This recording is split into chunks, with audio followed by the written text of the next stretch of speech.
जय श्री राम। नमो नारायण। हर हर महादेव। हनुमान चरित्र में 7वां अध्याय है कि सूर्यदेव से महावीर हनुमान जी की शिक्षा प्राप्ति के बारे में बता रहा हूँ। माता अंजना अपने पुत्र की मानसिक स्थिति देखकर कभी कभी उदास हो जाते हैं और वानर राज केसरी तो प्राय चिंतित रहा करते थे। हनुमान जी की आयु भी विद्या अध्ययन के योग्य हो गई थी। माता पिता ने सोचा अब इनके गुरु के पास विद्या प्राप्ति के लिए भेजना चाहिए। कदाचित इसी हेतु से इसकी दशा परिवर्तित हो जाए। यद्यपि वे अपने ज्ञान मूर्ति पुत्र को विद्या बुद्धि एवं बल पौरुष तथा ब्रह्मादि देवताओं द्वारा प्रदत्त अमोघ वरदान से भी पूर्णतया परिचित थे, परंतु ये भी जानते थे कि सामान्य जन महापुरुषों का अनुकरण करते हैं और समाज में अव्यवस्था उत्पन्न न हो जाए, इस कारण महापुरुष स्वतंत्र आचरण नहीं करते। वे सदा शास्त्रों की मर्यादा का ध्यान रखते हुए नियमानुकूल व्यवहार करते हैं। इसी कारण जब जब दयाधाम प्रभु भूतल पर अवतरित होते हैं, वे सर्वज्ञान संपन्न होने पर भी विद्या प्राप्ति के लिए गुरु जाते हैं। वहाँ गुरु की सर्वविध सेवा कर अत्यंत श्रद्धापूर्वक उनसे विद्यापार्जन करते हैं।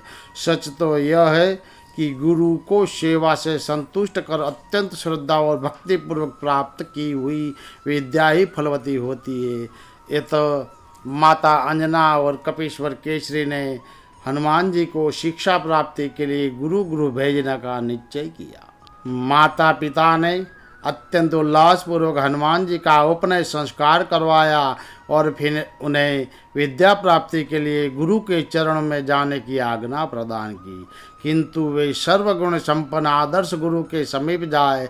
माता अंजना ने अतिशय स्नेह से कहा, बेटा, सर्वसमस्त्र मर्मग्न समस्त लोकों के साक्षी भगवान सूर्यदेव है।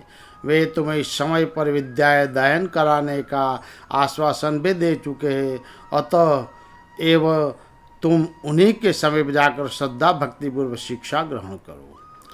कोपिन कछनी काछे मुझका यज्ञोपवीत धारण किए पलाश दंड एवं मृग चर्म लिए ब्रह्मचारी श्री हनुमान जी ने भगवान सूर्य की ओर देखा और फिर विचार करने लगे। माता अंजना ऋषियों के शाप से अवगत थी। उन्होंने तुरंत कहा, अरे बेटा, तेरे लिए सूर्यदेव कितनी दूर है, तेरी कोई शक्ति की सीमा नहीं है। अरे ये तो वही सूर्यदेव है जिन्हें अरुण फल समझकर तू बचपन में उछल कर निगलने पहुंच गया था।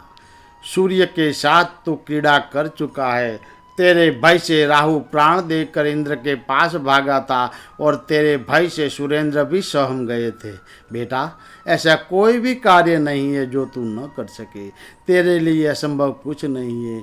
तू जो जा और भगवान सविता से सम्यक ज्ञान प्राप्त कर, तेरा कल्याण सुनिश्चित है।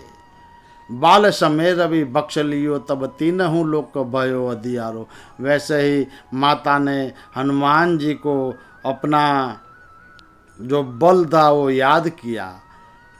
फिर क्या था, माता अंजना ने माता पिता के चरण में प्रणाम कर उनका आशीर्वाद प्राप्त किया। दूसरे ही क्षण वे आकाश में उछले तो सामने सूर्यदेव के सारथी अरुण मिले। हनुमान जी ने पिता का नाम लेकर अपना परिचय दिया और उन्होंने अंशुमाली को दिखला दिया। अंजना नंदन ने अत्यंत श्रद्धापूर्वक भगवान भुवन भास्कर के चरणों में प्रणाम किया। सरलता की मूर्ति सर्वथा निश्चल हृदय विनम्र पवन कुमार को बद्धा जली खड़े देखकर सूर्यदेव ने पूछा, बेटा, यहाँ कैसे? हनुमान जी ने अत्यंत नम्र वाणी से उत्तर दिया, प्रभु, मेरा यज्ञोपवीत संस्कार हो जाने पर माता ने मुझे आपके चरणों में विद्या अध्ययन के लिए भेजा है। आप कृपा पूर्वक मुझे ज्ञान प्रदान करें। आदित्य बोले, है बेटा, देख लो, मेरी बड़ी विचित्र स्थिति है। मुझे अहरनिश रथ पर दौड़ते रहना पड़ता है। ये अरुण जी रथ का वेग कम करना नहीं जानते। एक क्षुधा, पिपासा और निंद्रा को त्याग कर अनवरत रूप से रथ हाँकते ही रहते हैं। इस विषय में पितामह से कुछ कहने का अधिकार भी मुझे नहीं, रथ से उतरना भी मेरे लिए संभव नहीं। ऐसी दशा में तुम्हें शास्त्र का अध्ययन कैसे करवाओ?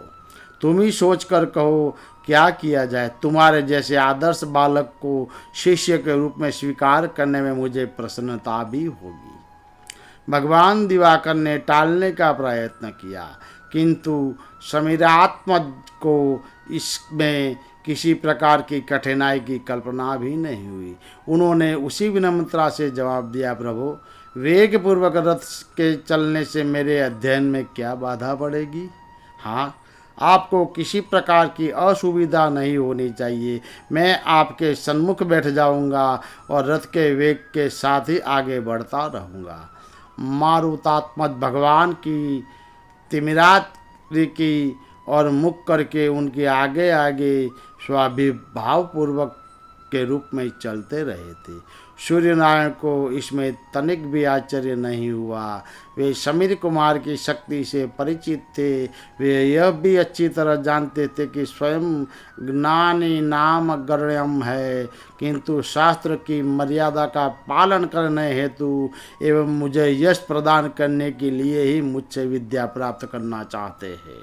बस सूर्यदेव वेदादि शास्त्रों एवं समस्त विद्याओं के अंडोपान एवं उनके रहस्य जितनी शीघ्रता से बोल सकते थे बोलते जाते थे। हनुमान जी शांत भाव से उन्हें सुनते जा रहे थे।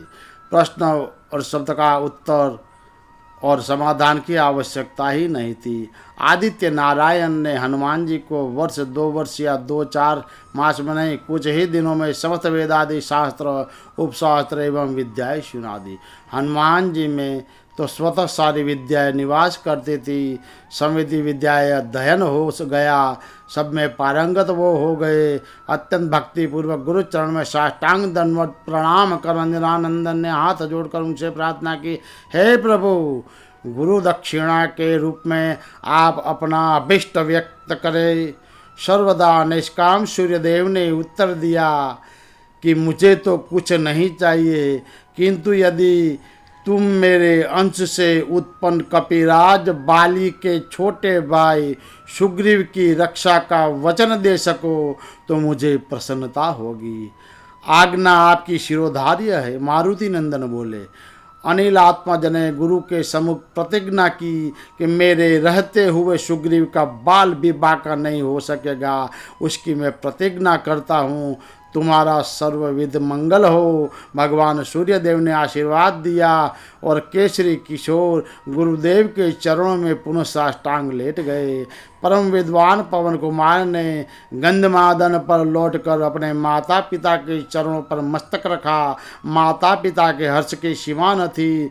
उस दिन उनके यहाँ ऐसा अद्भुत उत्सव मनाया गया कि गंधमादन पर्वत पर हर्ष और उल्लास के समारोह का इतना सुंदर और विशद आयोजन इसके पूर्व कभी किसी ने देखा नहीं था। संपूर्ण कपि समुदाय आनंद विभोर हो गया। सबने प्राण प्रिय अंजनानंदन को अपने अनंत हृदय का आशीर्वाद प्रदान किया।